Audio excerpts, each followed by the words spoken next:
Estimada Carla Rivera, te saludo a la sana distancia.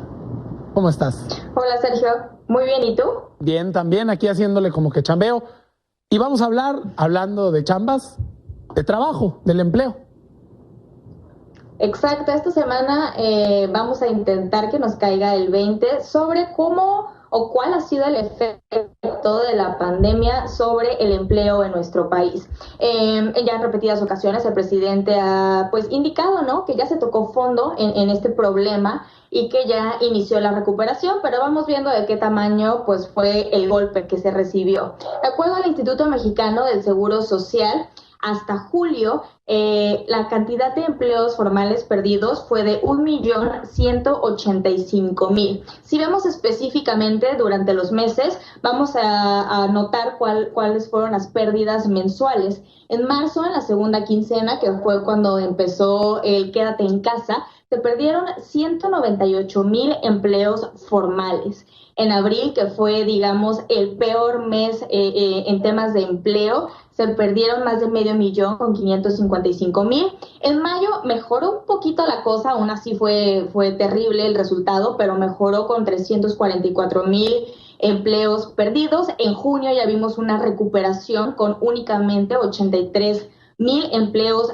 formales perdidos, y en julio digamos que ya se vio como el fin del túnel y ya se consideró por parte de las autoridades que ya fue el final de estas pérdidas constantes, únicamente con 3.900 empleos formales. Como te digo, en total fueron más de 1 millón de empleos que se perdieron en el lapso de estos meses. Sin embargo, pues digamos que también hay otros datos. El Banco de México analizó, si bien los datos que proporciona el Instituto Mexicano del Seguro Social, pero también agregó los datos de Banxico, es decir, del Banco de México, del INEGI, y pues se dio cuenta también que es muy importante considerar los empleos que se encuentran en la informalidad en nuestro país. Como sabes, los empleos informales representan más de la mitad en México, y no necesariamente por un trabajo informal tenemos que pensar que es una persona que está trabajando quizá en un changarro, en la calle. Son muchas personas que van a oficinas, que cumplen jornadas de 8 horas, que trabajan 6 días a la semana, sin embargo no tienen contrato, no tienen seguridad social o no tienen prestaciones. En ese sentido, las cifras de Banxico son mucho más dramáticas y nos hablan de una realidad distinta, en los cuales ellos indican que solamente en abril y mayo, que fueron los peores meses, se perdieron más de 12 millones de empleos. 3 millones de empleos formales específicamente y 8 millones de empleos informales. Te repito, estamos hablando de una cifra pues 12 veces mayor a la que reportó el IMSS.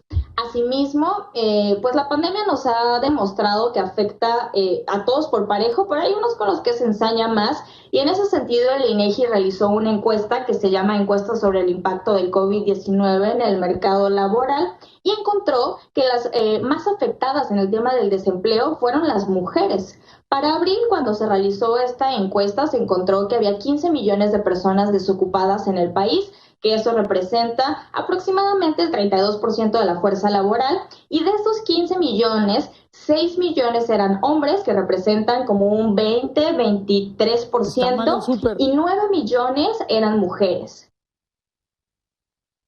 Ahí está, bueno, pues hablando de eso, ¿no?, de la disparidad de género que existe.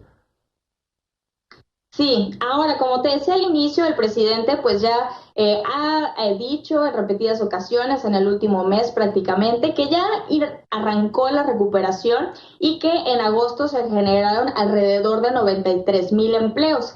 Si únicamente tomamos esos 93.000 empleos generados versus el 1 millón que reportó el IMSS de empleos perdidos, estamos hablando del menos del 10% del total únicamente de los empleos formales reportados por el IMSS, lo que nos hace obviamente preguntarnos pues, ¿cuándo será posible regresar a los niveles previos? Es muy difícil saberlo con certeza, pero podemos analizar un poquito qué fue lo que sucedió en la crisis de 2009.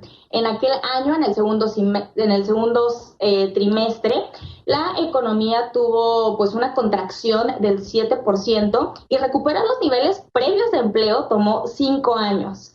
Ahora, en este 2020, igual en el segundo trimestre, tuvimos una contracción del 18%. Entonces, pues ahí queda la pregunta, ¿cuándo es que México podrá pues recuperar el escenario que tenía a principios de año? Difícil, sin duda, y ya varios pronósticos lo dicen, aunque algunos son optimistas, otros más pesimistas. Gracias, Carla Rivera. Me cayó el 20. Nos vemos la siguiente semana.